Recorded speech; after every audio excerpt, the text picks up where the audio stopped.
World War III. North Korea wants to survive by learning from Saddam Hussein and Gaddafi. Journalist Tom Steinfort believes that despot leader Kim Jong-un has learned from other dictators' mistakes and is building up a horrifying military arsenal to hold on to his position of power.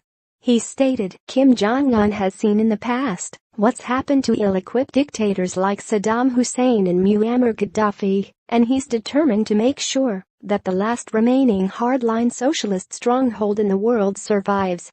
His solution, missiles that can now reach Washington, and accordingly, mainland Australia. And so the reality right now is we teeter on the edge of a potential nuclear war, is that we are faced with a Mexican standoff of sorts. Mr. Steinfort detailed his experience in the Hermit Kingdom during filming for the latest edition of Australia's 60 Minutes news show. He said, there was a moment in North Korea that it hit home. We were considered the enemy, and our hostile hosts had us in their sights. My zips are different. That statement is probably as confusing for you right now as it was for me when my colleague first whispered it in my ear in the lobby of our hotel in Pyongyang. But it turns out he's a pretty wily character. That morning, he'd memorized the exact position of where the zips were on his suitcase, and when we returned that night they were in a completely different place. They'd raided our rooms while we were out filming and gone through our belongings. In some respects it wasn't surprising. Government officials had been all over us like a cheap suit from the second we got off the plane in North Korea.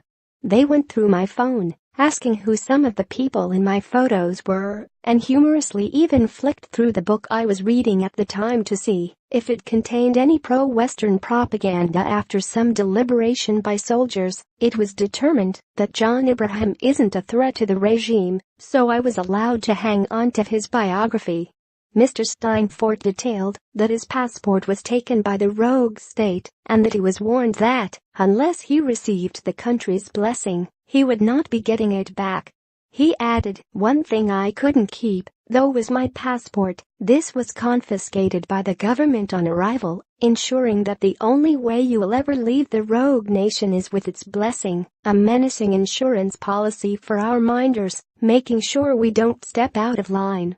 Those few moments are just a taste of the paranoid and at times intimidating nature of the team that stalked our every move while we were in North Korea.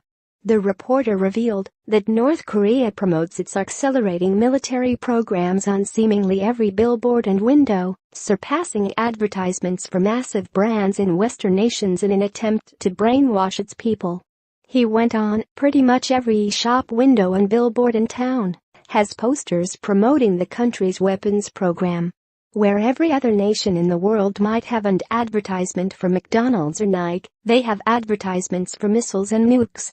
With slogans like the whole of the USA is in shooting range of our country, being fed through a never-ending stream of propaganda, citizens boasted to us that their country are now a world power.